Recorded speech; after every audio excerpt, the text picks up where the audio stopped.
All right, here I am. Here I am. Here I am. Hopefully, there you are. There's the Michale Graves Show. If you're watching on YouTube, don't forget to hit the subscribe button. And so that you can be notified anytime I go on here and do some sort of live or update, some sort of video or something. Subscribe below. OfficialMichaelGraves.com. Go to OfficialMichaelGraves.com, which is the hub of everything. OfficialMichaelGraves.com. Twitter at Radio Deadly. Twitter at Radio Deadly. If you feel the need to write me an email, it's scrolling on the bottom. RadioDeadly@gmail.com. It's scrolling on the bottom.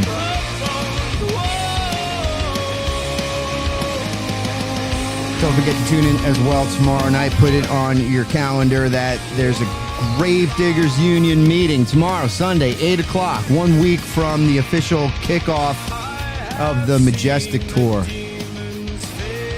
The Majestic Tour starts in just about 1 week, which is very exciting. Acoustic performances by yours truly.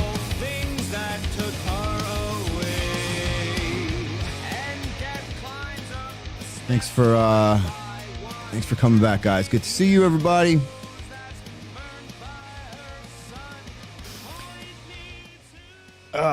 Man, my nose is itchy here in the barn. I got the windows open. It's a beautiful night here in New York State. The air is changing. The season is changing. You can feel it.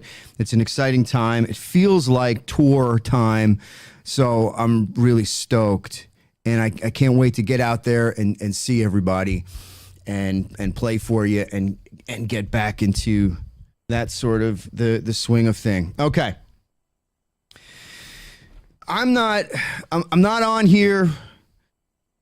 I'm not condemning the way that anybody lives. I'm not on here as a way to condemn what you believe, how you worship, what kind of music you listen to. I'm not trying to define punk rock. I'm not trying to define what it is or what it's not, or heavy metal, or any of those things. That's not why I do this. It's not so that my input makes somebody feel like they're less worthy or they're something, less than I am. I get on here a lot and I talk about my Christian faith. And I talk about my spirituality. Hold on. All right. What's the matter here? We got some sort of echo. Echo is harsh. How's that? Is that better?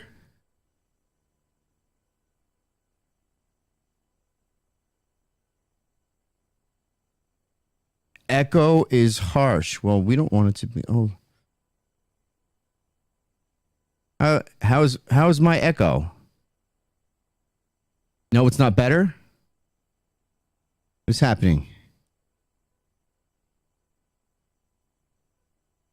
I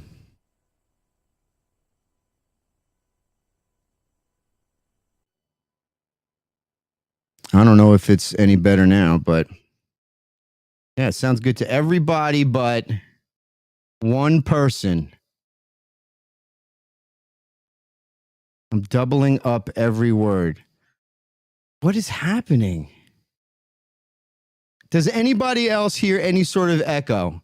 Is the audio that I've been doing every night okay? The setup is pretty much the same. Let me just make sure once again, is the audio okay?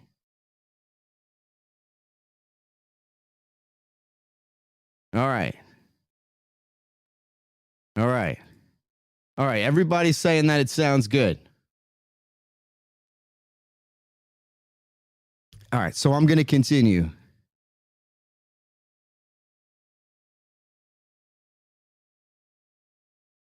All right. So, I'm not condemning anybody. There's no condemnation other than if some sort of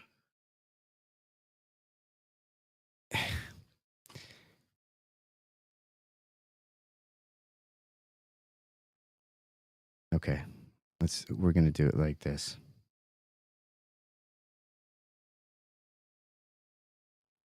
Hold on, everybody.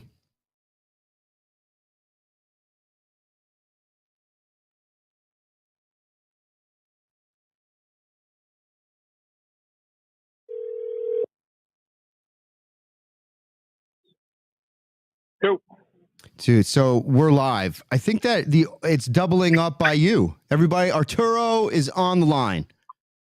What's up, guys? How you doing? I guess it must be my equipment's going crazy, but yeah, I'll double check. It might be my system. I think it is. Everybody here is saying that it's good to go. Rock on, brother. I can deal with it over here. All right. Well, tell everybody we're going to see you tomorrow, Gravediggers Union. Absolutely. Join us for Gravediggers Union tomorrow at 8 o'clock. It's going to be fantastic. 1 week from tour. It's going to be kick-ass. A lot of good stuff. All right. All right. So you're getting twice the show tonight if it's doubling up. You're getting twice. Yeah. I'm lucky. Love you, brother. Dude, turn your radio down. Remember like the old school days? You got to turn your radio down. You're going through the headphones, but I don't know. I'm going to log out and log back in. Yeah. John Kierkegaard knows what he's talking about. All right. See you tomorrow. All right, brother. Love you guys. Bye. All right. There goes Arturo. Again, you know, he's on the other end and he's listening and he's watching and he's eyes and ears. He's the only really production I have. So, you know, so if there's some sort of technical issue, we got to make sure that it's squared away. And there it is. We squared it away. I think everybody feels good about their audio situation, except for Houston. But Houston's going to get it together and get twice the show tonight, I guess. Right on. All right. All right. So let me adjust this here. All right. So condemnation, right? I'm not, this isn't a judgment thing that I do with the Michale Graves Show. It's not saying, like, for example, last night when I was talking about paganism and when I indicate a pagan system or a pagan religion, it can be both big P, big paganism, big P, and little p. But again, if that's your thing, if that's what you worship or if that's what you believe, then that's what you believe. It's not what I believe. I'm telling you what I believe, and I'm putting out there my worldview and my ideology and comparing it to other things and explaining it and just basically vomiting these things that are in my head. I want to contribute to a better world. I want to contribute to a beautiful world. I'm a musician, as you know, and I feel compelled to do it. And so that's what I do. So I don't want anybody to feel like I'm judging. The Christianity that I espouse is not because I think that I'm such a better person or that I'm living such a better life than somebody else. I believe that my way is one thing, and perhaps however anybody else decides to live or look or do is on them. I love everybody. I know, some of the things that I've been charged with. Some of the things that I've been charged with are not good things. Some of the things that you've been charged with as well, perhaps, are not good things. Sexism and racism and homophobia and a nationalist or a white nationalist and a chauvinist. All those labels have been put on so many different people, and there's a reason for that. And that's why when there's a bigger thing happening, a struggle of good and evil. And so all of these things are little battles in that larger struggle. I do this as I do this as a way as well. I think for almost a form of therapy for myself. I don't know if that sounds too selfish, but there's always a million things going on in my mind, and when I talk about one thing, there's all of these other sort of data points that connect and my thoughts go to. And I've been focusing on this for so long that I know that I see the world in a different way.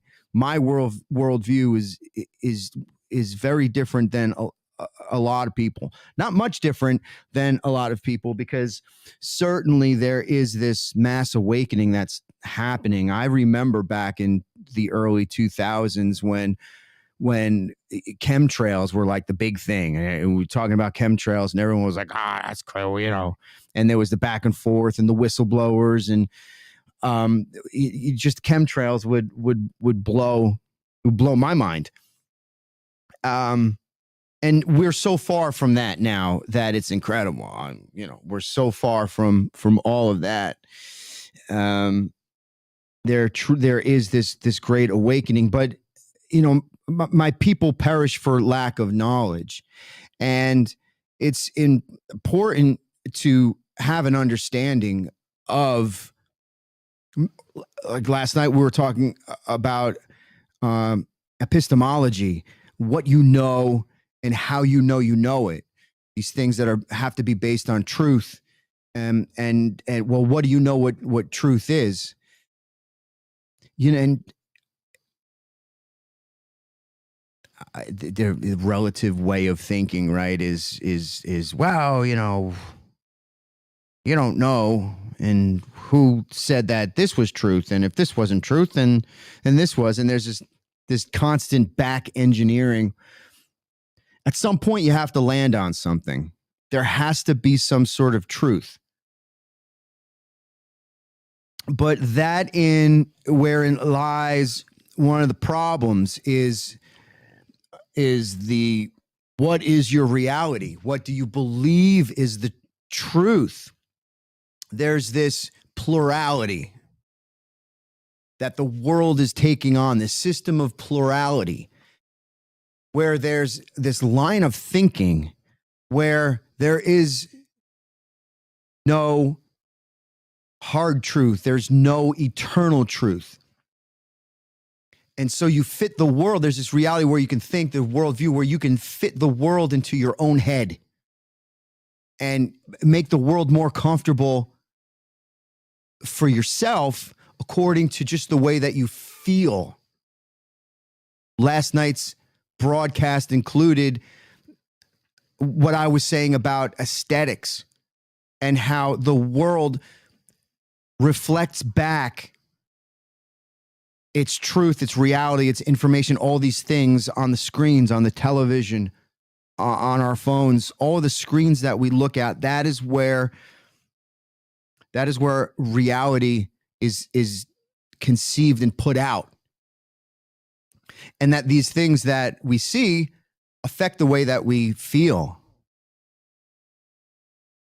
and obviously affect that the way that we live. I made the point that just looking at one thing, a message or a text or a post or something is influences the way that you feel. Before I came on air here, I grabbed a bunch of articles that I have. I have hundreds and hundreds of news articles that I bookmark and I put aside. Speaking of adding stimuli to this system that's being built, I had bookmarked a news report from Gallup. It was a Gallup poll that says belief in God dips. Let me put it on screen for everybody that's watching. And belief in God in the U.S. dips to 81%. And I wanted to use that article for something, but I had seen that it had to have been at least a month ago, maybe a couple of months, at least a few weeks, and it came up again. I found it again on the news aggregates that I search through, when I'm seeking out news and doing research or just perusing through the news. And I said, isn't that interesting? And I was just thinking about how the input of stimuli, I've talked about before, creating that synthetic based world. Last night we were talking about how this world is being built, this synthetic world, this world that is an alternate reality. And as things get crazier and more uncomfortable in this reality, in this place, in this space, there's more of this longing to get into this artificial reality, this other place, the metaverse, for example, where you're even one step beyond. You're further away from being human. You're being swallowed up by this world. You think about Total Recall and all of this, the transhumanism. The transhumanism is part of a pluralistic worldview and a mindset. Understanding, and I understand that as we go forward into the future, there is going to be, and there already is transhumanism. We're already less human than we were 20 years ago, 25 years ago, 30 years ago, just because, look, this phone is everywhere. It goes everywhere with you. And everything is taking part in it here regarding your life.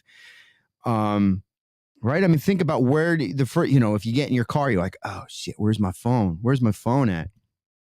It's a part of you now. Eventually they're putting this inside of your brain. They're putting it inside of you. Self-assembling nanobots. Right? It's like the stuff that they're pulling out of people. And this is going off on a total tangent, but the things that coroners, embalmers, these funeral workers are pulling out of people. I don't know, funeral workers. If you're a coroner, and Mike Adams, who has a lab. I think it's called a spec mass. He's got this big machine that's able to look at and break things down and see what they're made of, the different contents and particles. He uses it to test food for heavy metals and chemicals and all sorts of other things. And the lab that is used for these things is at a level to which the data that comes out of that lab and the analysis that comes out of that lab is certified and can be used in a court of law. The numbers are good. It's solid. So so they got a hold of these clots that they're pulling out of people. And they did a spec mass analysis on it to see what it was made out of, because people are saying that they're blood clots, and they were not. They're more metal than anything else. They're not made up of blood. What you would find in a blood clot, it's completely different, and it seems like it's somehow assembling itself inside people's bodies. I know it sounds crazy. I understand that CNN's not covering it, and Fox News as well, and I get it, but it's out there, and it's true. I mean, you can see it. It's gross, and it's and it's good to go, but obviously that sort of information is not going to come out. I mean, I might have just gotten myself kicked off of YouTube. I'm not sure, but yeah. So reality has to be based in something. And so I talk about what my reality is based in, and how I come to the conclusions that I come to, and where my springboard is. And because of the way that it has helped me, I think that as well it can or could help other people as well. So that's why I talk about some of the things that I talk about. And it's not, I don't want anybody to think that I am a closed-minded individual. Another reason why I come on here, and I've been doing the Michale Graves Show for a long time, the Radio Deadly Show for even longer. I've always expressed my opinion. I've always done this sort of thing like this, where there's newspaper articles, and there's analysis, and there's opinion, and there's music, and it's just this hodgepodge of just stuff. I guess I'm not even going to say that I'm not good at promoting or anything, because my shit was going pretty good until a whole bunch of people got pissed off. And the world swung one way, and I got sucked up. Some of you as well might have gotten sucked up into the whole censorship deal. Now, that's a part of all of this. It's part of all of this. Back to the whole good and evil thing. Back to the whole struggle for good and evil.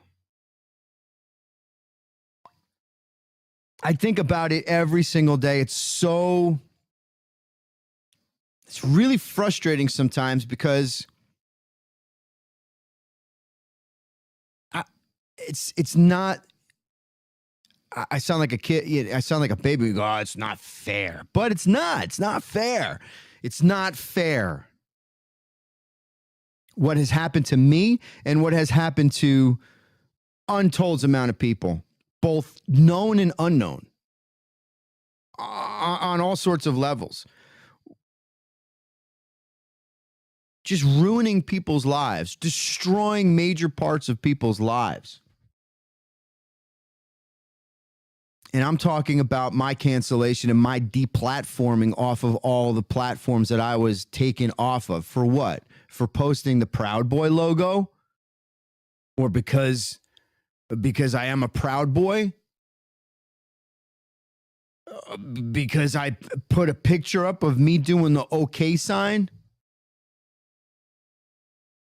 None of that was so I just yesterday started following like 3 or 4 different Antifa accounts. You know, I see things like, where is it? I see things like this, and it drives me crazy. This is August 26th. Meta removes Proud Boys Network secretly organizing on Facebook and Instagram. Bum, bum, bum, bum. Meta has removed more than 450 accounts, pages, and groups linked to Proud Boys and Facebook in 4 years. If the far-right extremist group was banned across its platforms. Meanwhile,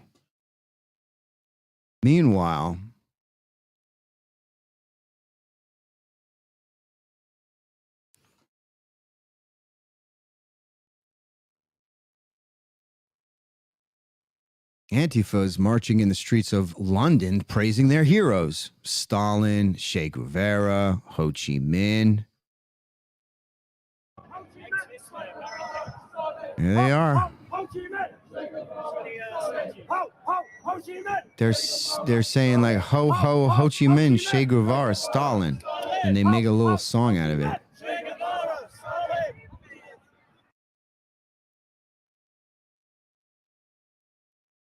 Do you see what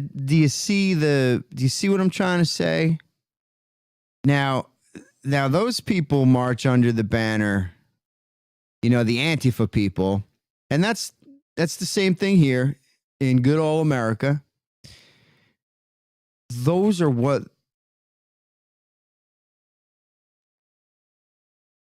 that ideology, the systems that Che Guevara, Ho Chi Minh, Stalin,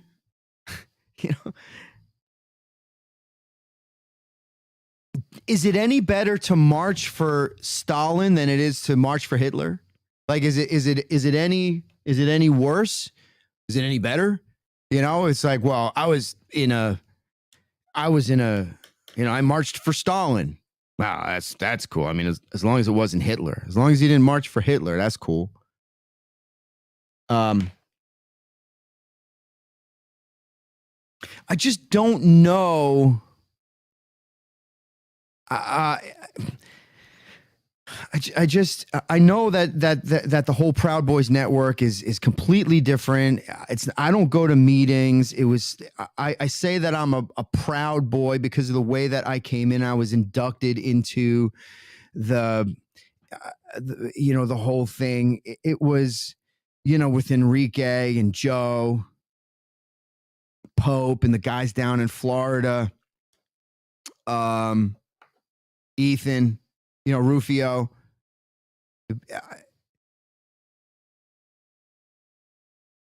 But what I knew is that group, like those individuals, they were the opposite of the folks that were marching in the street for Ho Chi Minh, the folks that might be marching in the street for Stalin, Raqqa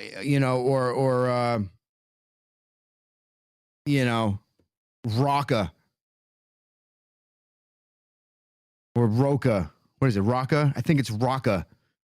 Some socialist utopia.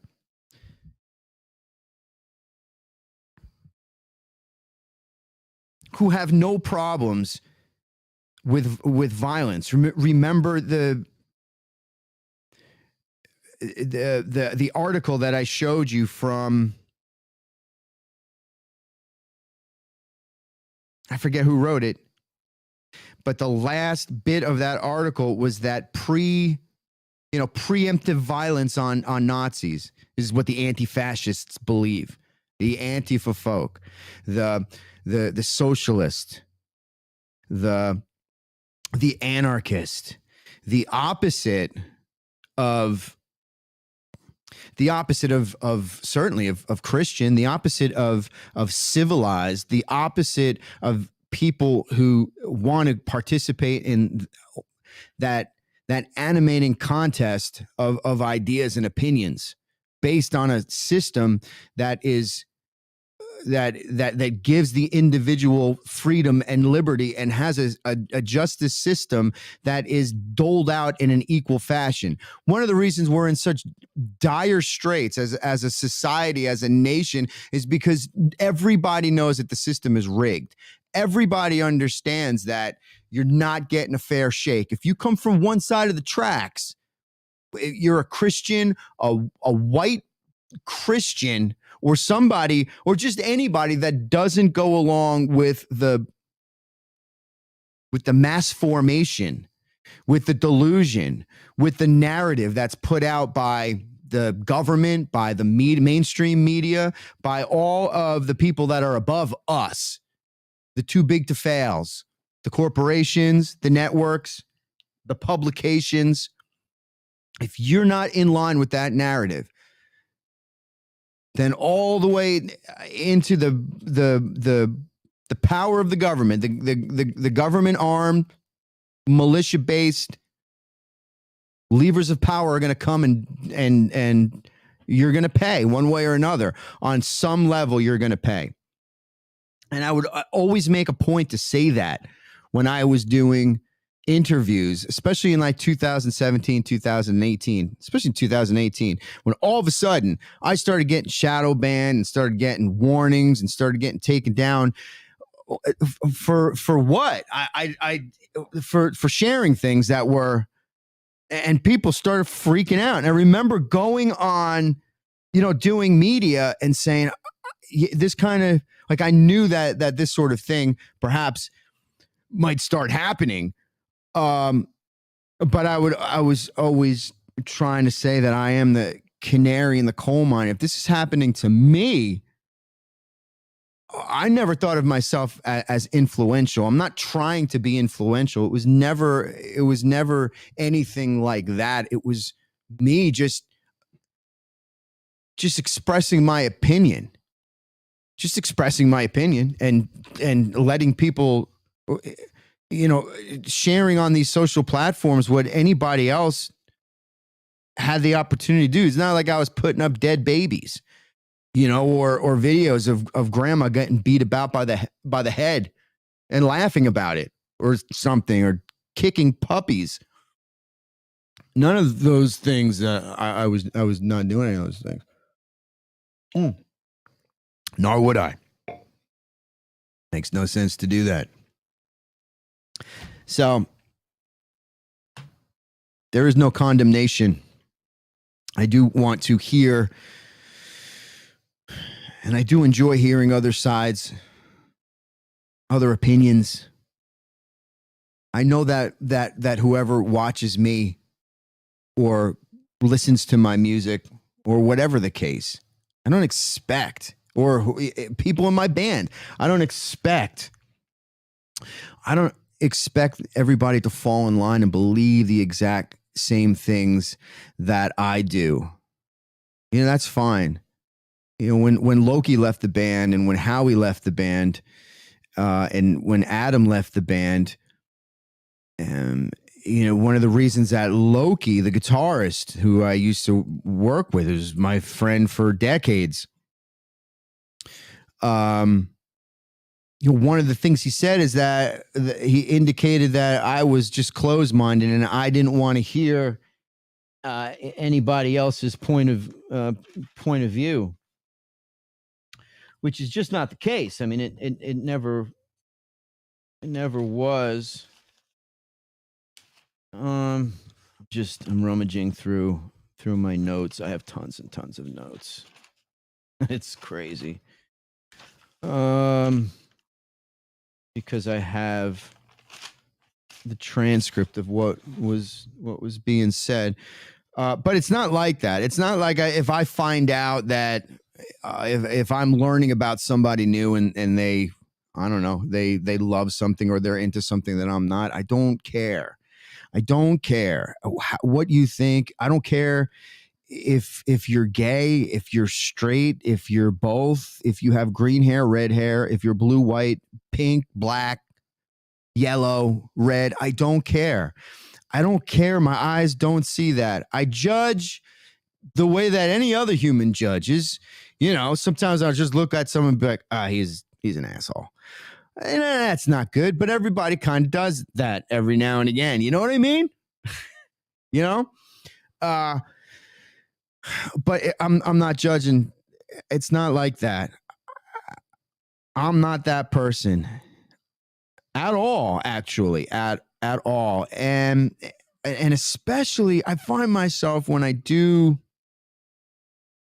open up, because when I do these lives, especially, I mean, I have notes out the wazoo, but I don't necessarily know what I'm going to say. I try to kind of focus my attention towards one thing. Tonight is about condemnation and how I don't have I don't have that in my heart. If you don't love Jesus, if you don't know Jesus, if you're not a Christian, if you have not been born again, that's not on me. I can tell you how I feel and what I've been through and how I came to know these things. I'll tell you about my relationship with God and how I got there and why and what it means to my music and the worldview that I have and how it shapes the worldview that I have that obviously bleeds into politics and history and what shapes my reality. I can explain that. Sometimes I don't do it very good at all, but I'm trying. But I'm trying. Now, I do condemn if you're doing evil. If you're doing something, I don't know, if you worship something that is hurting kids, if it has something to do with hurting kids, I don't know, or maybe hurting animals or contributing to some sort of evil that you're aware of and you are part of the malfeasance, if you're part of the negativity or you're part of the, I guess it would be so bad that it would be criminal in nature. Sure. I'm not going to be down with that. But if you tell me that you're a Jew or you tell me that you're a pagan and that you worship nature, well, we can hang. That's cool. Right on. Right on. However, this is the way that I see the world. And these are the things that I worship. And these are the things that I don't. And this is why. It's like that. It's not a condemnation. I'm not coming at it. I'm not coming at anybody. I'm not getting on here to say, my life and the way that I live it should be lived by you or you're just a piece of shit. It's not like that. Not at all. I hope that by telling you about myself and talking about these things will open up your eyes and open up your mind. Maybe you'll get more understanding of things that you're into. Maybe you are a Christian and it's helping you in your Christianity. Maybe you're not. And it's just interesting to hear. Whatever. I want this to be a positive thing. Not going after anybody.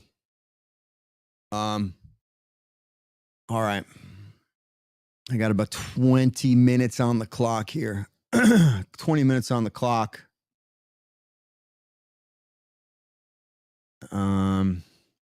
I'm checking out your comments here.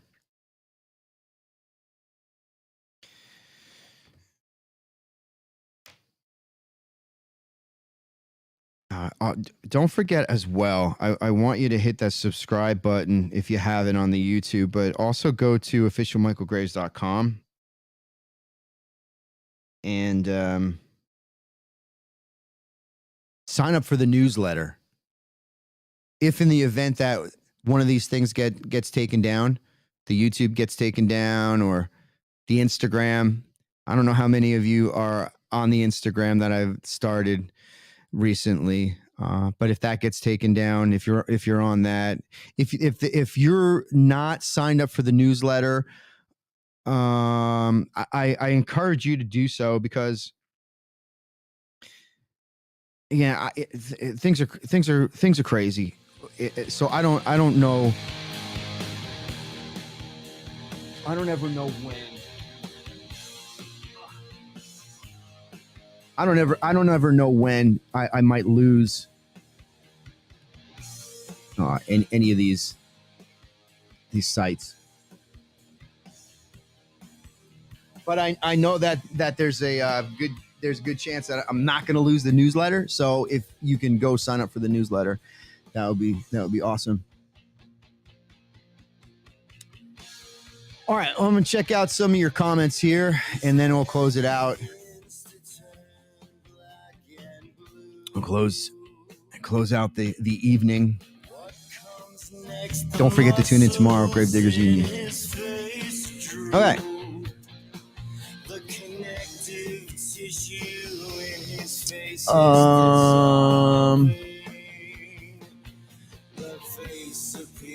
Misdirection.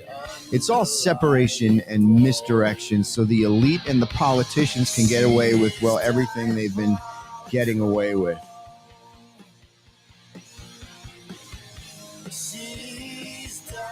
What's up, Mo Pop Shop? Wouldn't that make truth a subjective thing rather than an objective thing? The idea is thought-provoking. Cool. The good old, someone said, the collage shot. Saludos desde Uruguay. Survives. What's up? Veronica, how are you?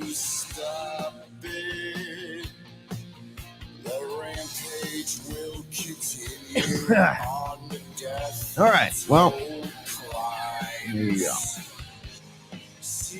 There's our comments for the evening. Yeah.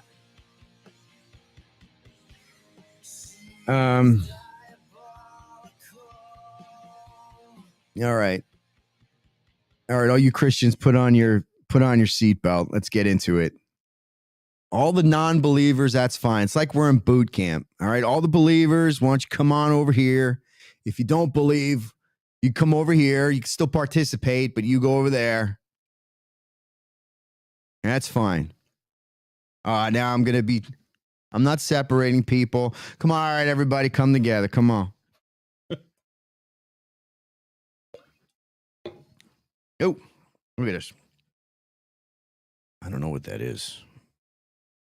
Some sort of flying moth. Get out of here. I'm the dig upper bones guy, so there's always moths around me. All right, let me get my mind straight here. Oh, you know what? Before I get into that, before I end with with scripture, do you think the West Memphis 3 killed those children? I love that record you made with Damien Echols, but virtually the whole thing is about satanic trauma-based mind control. Even the album cover. Okay. So first, I do not believe, there's not one bit of me at all that believes, because those 3 men, Jason, Jesse, and Damien, did not kill those 3 boys. There's zero evidence of that.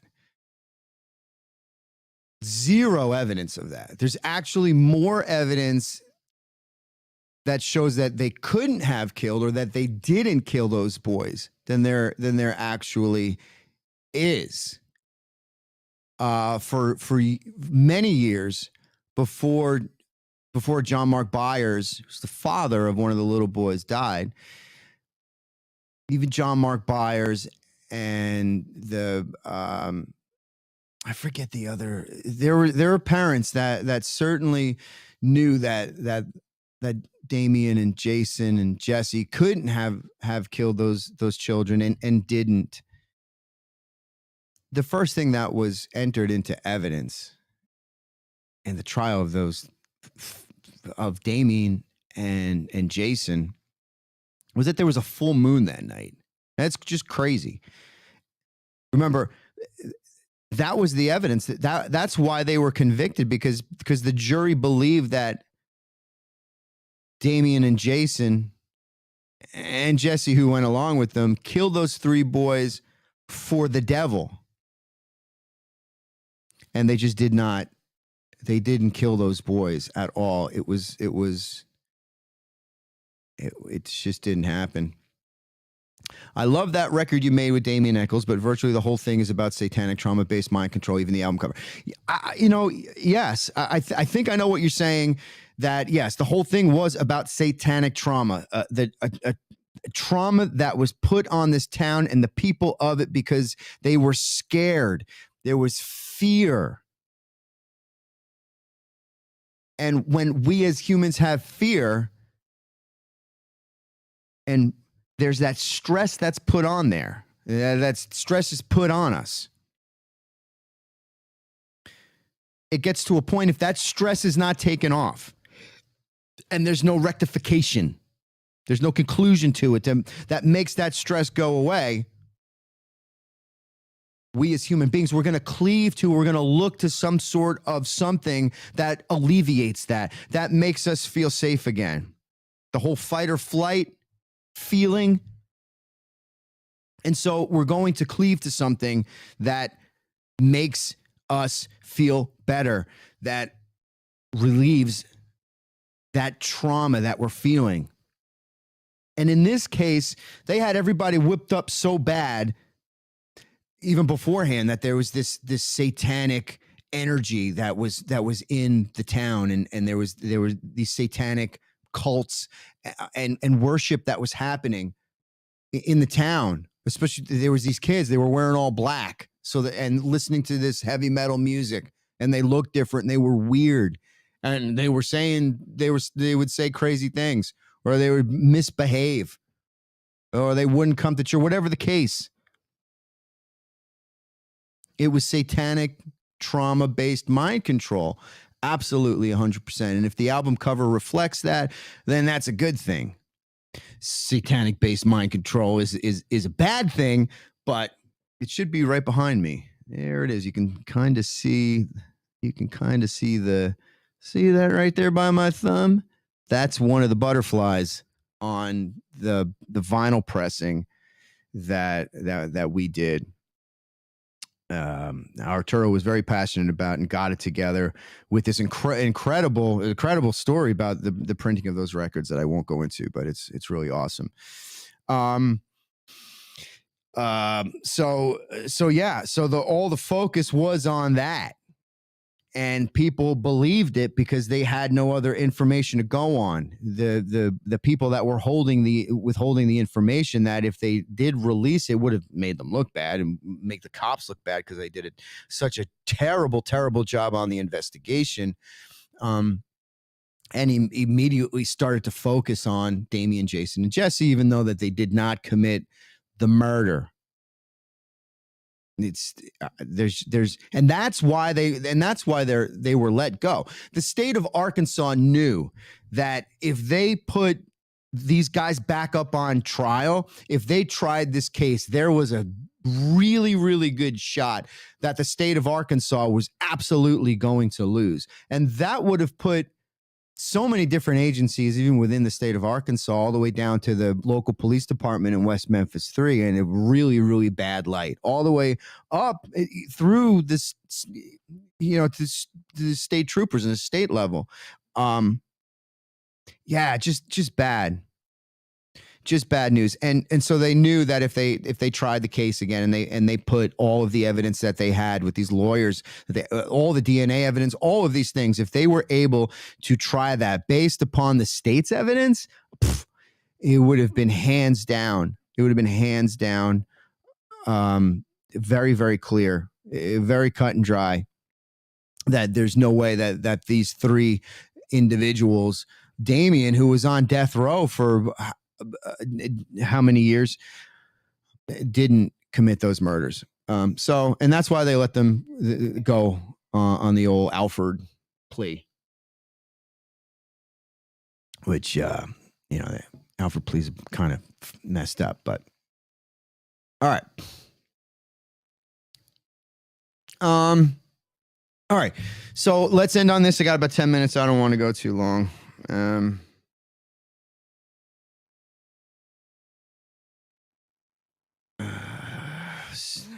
And last night, so we're talking about, a more pluralistic world and what that looks like as the world goes to a more pagan system of thinking, and what that means as the world tries to push more liberal and progressive ways of thinking. And it doesn't matter. One of the comments that came through last night, and I agree with, was it doesn't matter if you're liberal or progressive. It doesn't matter if you're a conservative and Christian. We're all being called into the same kill zone. We're all being pushed into the same corner. And it doesn't matter how society crumbles. It's just if it crumbles. And then the people that are above us, they just sweep it up. They just sweep it up and build upon its ashes. What do you think? They start dropping nuclear bombs at people like Bill Gates, these super uber rich people. You think they're going to be underground in their bunkers? They don't care about you. They don't care about me or anything else. It's what they want and what these uber rich, crazy people project into the world. For us Christians, we understand, and for believers, we understand that the ruler of this world, the prince and the power of the air is Satan. And that's this world here. He's the king. That's why we don't have stairways to heaven. We don't have escalators to the moon. And we're not living to 150 years old. We haven't cured cancer yet, even though we have. Essentially, we've cured all our problems. There's no reason that anybody on the planet Earth should ever be hungry. There's no reason one child should die of starvation or malaria or dysentery or the flu. I think and I know that we shouldn't be worried about energy problems, any of this. It's all good. Think about if we weren't, as a nation, as a world, but even just as a nation, if we weren't just throwing money hand and fist all over the world, we are the richest nation in the world. You shouldn't have to worry about how you're going to pay your bills. That's all I'm saying. And I'm saying that the world dips towards and heads towards the bad things because of that great battle, that great war that we always talk about between good and evil. That even if you break things down into little pieces and little bits and talk about the economy, and you talk about politics, you talk about the government, you talk about religion, you talk about pieces of entertainment, kind of art and ways of thoughts and all these things, and how it's all put together. All those little tiny things make up the bigger struggle that's happening, the larger push and pull of everything. And that's good and that's evil. It's positive, it's negative, it's black and it's white. And the gray area is in the middle. The gray area lies in the middle, and that's the squirrel in the middle. But you got to make a decision. You have to make a decision if you're trending towards the good or you're trending towards the evil. As well as you have to form an opinion about what and who you are. Like, what are you? Are you just a lump of cells? And that when you die, you die? Maybe. I don't think that. If you do, okay. You're going to have a different sort of view. Last night, it was getting on some people that I was saying that just because you're good, and this is what I believe, and this is what Scripture says, this is what the Bible says, as far as the human manual. Remember in Beetlejuice when they died and they found the book, I think it was called the Book of the Dead, and it told them what they had to, had all the shit they had to do, who they had to get in touch with, and that's how they found Beetlejuice. Well, there it is. The Christian Bible, the New Testament, and the Old Testament. The Christian Bible's got the answers. It's the human instruction manual. And that's what I believe. You might not believe that. That's okay. That's all right. We're still cool. I hope. I'm not trying to make you feel, I'm just trying to explain me. Just trying to do me. So, rules-based society. The Bible tells you how to live, and if you just believe that after this life that we have here, you're dead, boom, done. There's no afterwards. There's no after party. There's no continuation. Then have at it, man. YOLO, right? Okay. Now, there's some people that believe that if they just do good, if they just live good, then you'll be able to you're going to be able to get to heaven. You're going to live forever. It's all good as long as you're good people. This is a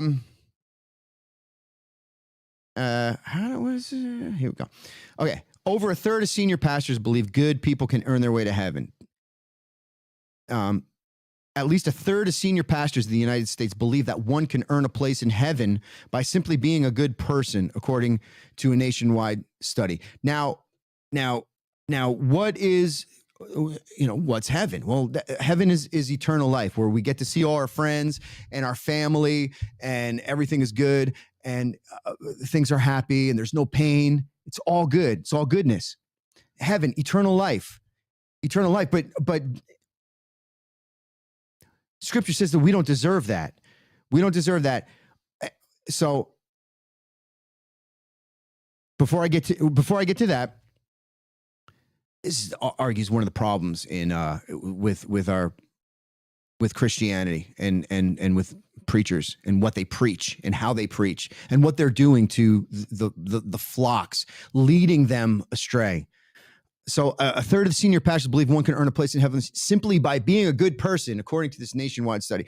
At least a third of those surveyed also said that they believe socialism is preferable to capitalism and that allowing property ownership facilitates economic injustice, which researchers say could point to the increase of cultural and political influence into the church. Jumping down here, 39% of evangelical pastors surveyed say there is no absolute moral truth and that each individual must determine their own truth. There it is. Roughly the same percentage, 38%, didn't answer in the affirmative when asked if human life is sacred, while 30% said having faith in general is more important than in what, or more specifically, whom one has faith. So again, 39% of the evangelical pastors that were studied, and this is coming from the Christian Post. I didn't really look into how many people were involved in the study or anything like that, but so each individual must determine their own truth. Now, think about if that was applied to society, at large. Like, we just make up our own laws. You get pulled over. You were going 150 miles an hour there, son. Well, sir, I'm allowed to go 120 miles an hour because that's the rules that I make for myself. Hard truths are can't be moved. You can't change them. For example, physics. I always use this example. Physics is the laws of gravity. Even if you are like, forget about gravity. I don't care about gravity. Gravity sucks. I'm totally against gravity. I am anti-gravity. I will not stand by and allow gravity to make the rules. And then I go up to the roof of the barn and I jump off. I'm going to have a serious problem because the rules of gravity and the rules of physics don't care how I feel or what my mind believes is right or wrong or happening or should happen or not happen. So as we see this rise in that sort of thing to where you can change reality just by way of thought and fit yourself into this world that makes you feel comfortable, is just not the way that I believe the world is. I'm gonna end with this. I am at Romans, in the first chapter, the 18th. No, I'm going to go back. I'm going to go to the 11th. No, I'll start at the 8th. So I'm at Romans, the first chapter, the 11th verse. I long to see you so that I may impart to you some spiritual gift to make you strong. That is, that you and I may be mutually encouraged by each other's faith.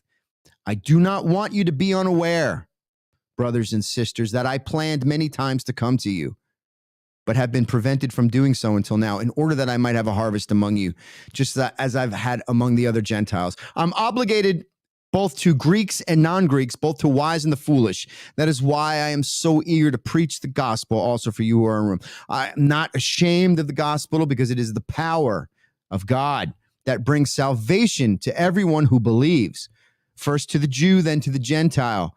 For in the gospel, the righteousness of God is revealed, a righteousness that is by faith, and first to last, just as it is written, the righteous will live by faith. In future episodes, I'll definitely talk about faith. I'll talk about all of these things. I'm going to continue here. I'm on the 18th verse. The wrath of God is being revealed from heaven against all the godlessness and wickedness of people who suppress the truth by their wickedness, since what may be known about God is plain to them, because God has made it plain to them. For since the creation of the world, God's invisible qualities, his eternal power, his divine nature, have been clearly seen, being understood from what has been made, so that people are without excuse.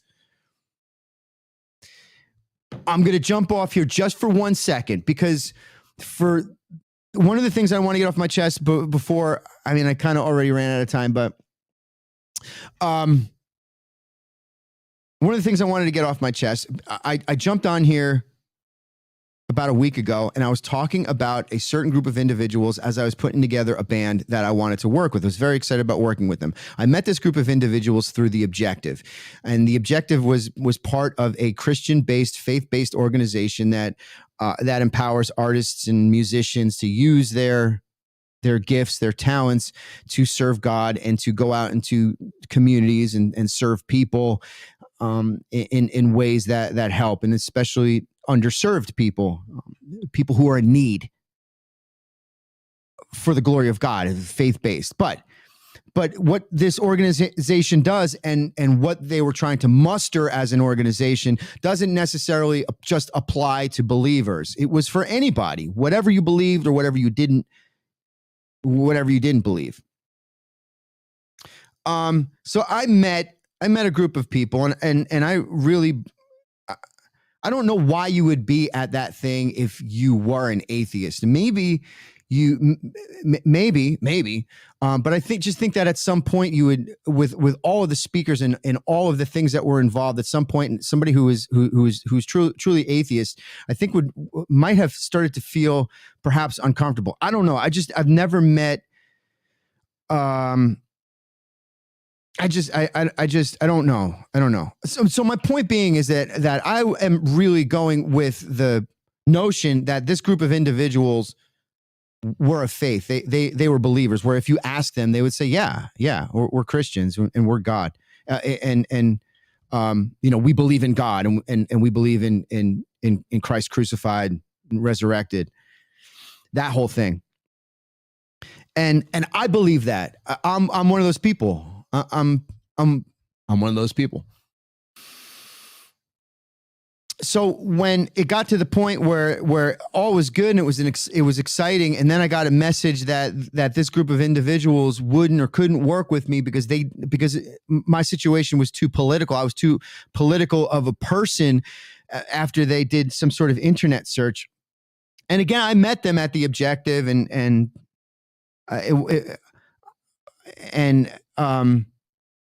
So my situation was too political. There was an internet search, and so it hurt me, not because of the rejection part. I mean, nobody likes to be rejected, but trust me, I'm used to it. I have a pretty thick skin when it comes to that sort of thing. I'm not going to tell you that it doesn't hurt. I'm a sensitive guy, and it does. I just can't understand Well, and first of all, I really believe that from all the people that we met at the Objective and the connections that were made, all the people that I continue to talk to, just amazing folks that are really drilled down and are holding on to their faith, and it's a part of their everyday life and everything that they do, and they're unapologetic about it, and wear it on their chest, including myself. Including myself. And so my belief is that if you are bore down into the faith, you are a Christian, you are a believer, and you have met me, and you saw that I was at the Objective, and when you go out online, I don't know what the sum of my online presence seems like. I know what people say about me. I don't know if there's like a lot of this sort of stuff where, other than the fucking YouTube channel that I have and all the shows and all the other interviews that I've always done for fucking 27 years. I get it. I get it. However, last night I read The Man in the Ring. Remember that? I remember I read The Man in the Ring, and if you didn't catch it, maybe you want to check it out and listen to it from last night, or just go Google it. It was from a speech that Theodore Roosevelt gave. I just really believe that if you are in Christ and you are born again and you have given yourself over like I have, then you won't back away from, and it's not like these individuals came into it and they didn't, and it was quiet. It was like, yeah, let's do this. It's gonna be great. All right, yeah. And then there was this internet search that was done, and they were like, you're too political. We don't want to get our stuff involved in any sort of politics, and we don't want to be into the politics of it. My politics, first and foremost start with God and then work forward through there. Always has. I always seem to bring it back to that. And for the past, I don't know, maybe 7 to 8 years or so, it's really been right there. I mean, it's really been right there. So,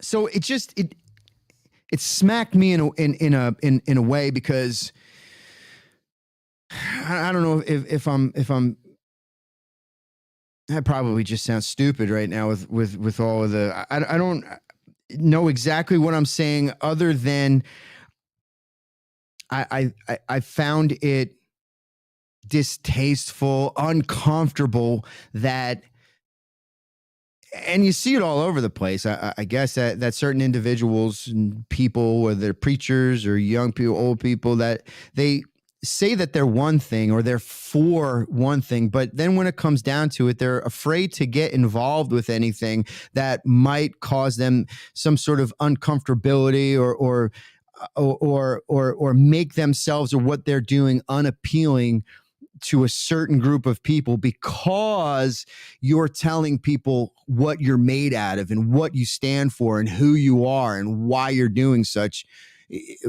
thing. I don't have anything. If there's, especially musicians or entertainers, artists, you want to not take a stand on anything, that's fine too. There's certainly people that are like that. All right. Yeah, I don't know. I don't think that I say things that are very controversial. I don't think I'm a very controversial person. Other than that, I'm whatever. Okay, so let me continue here. It was just bothering me, that whole thing. It's just like, I'm not saying that those guys were fake. It's just something else to put in the row of just ridiculousness, I guess. I played defense for so long. I've had to play defense for so long for things that are just, I don't necessarily have to defend myself because it's coming when I do have to do the defense thing, it's because these people and this straw man, this illusion that has been built, that some people believe that I am some sort of angry Nazi, race-hating, misogynist, horrible Christian fundamentalist, tight-ass piece of shit. Trump supporting, Alex Jones loving, Proud Boy, white nationalist, Nazi guy, which is just insane. Totally insane. And that insanity just keeps getting worse and worse. Okay. All right. So I'm going to read this to you, and then I'll be done. I started it, and of course, I got off the ship here. All right. Romans 1. Again, it's the first chapter. I'm at the 24th verse. Therefore, no, let's go to the 21st verse. Here we go. One step up. For although they knew God, they neither glorified him as God nor gave thanks to him, but their thinking became futile and their foolish hearts were darkened. Although they claimed to be wise, they became fools and exchanged their glory of the immortal God for images made to look like a mortal human being and birds and animals and reptiles. Therefore, God gave them over in the sinful desires of their hearts to sexual impurity for the degrading of their bodies with one another. They exchanged the truth about God for a lie and worshiped and served created things rather than the Creator. They exchanged the truth about God for a lie, and worshiped and served created things, synthetic things, things that were not real, created things that were created by man. They worshiped and served these things rather than the Creator, Big C, who is forever praised. Amen. Because of this, God gave them over to shameful lusts. Even their women exchanged natural sexual relations for unnatural ones. In the same way, the men also abandoned natural relations with women and were inflamed with lust for one another. Men committed shameful acts with other men and received in themselves a due penalty for their error. Furthermore, just as they did not think it worthwhile to retain the knowledge of God, so God gave them over to a depraved mind so that they do what ought not to be done. They have become filled with every kind of wickedness, evil, greed, and depravity. They are full of envy, murder, strife, deceit, malice. They are gossipers, slanderers, God-haters, insolent, arrogant, and boastful. They invent ways of doing evil. They disobey their parents. They have no understanding, no fidelity, no love, no mercy. Although they knew God's righteous decree that those who do such things deserve death, they not only continue to do these things, but also approve of those who practice them. That's Romans. It's the first chapter of Romans. It's that's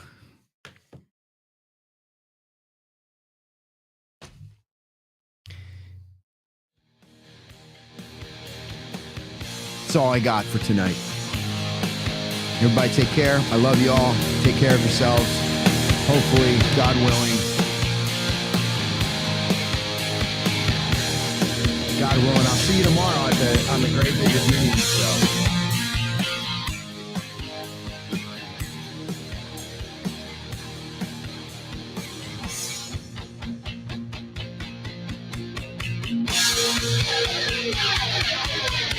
His head begins to turn black and blue.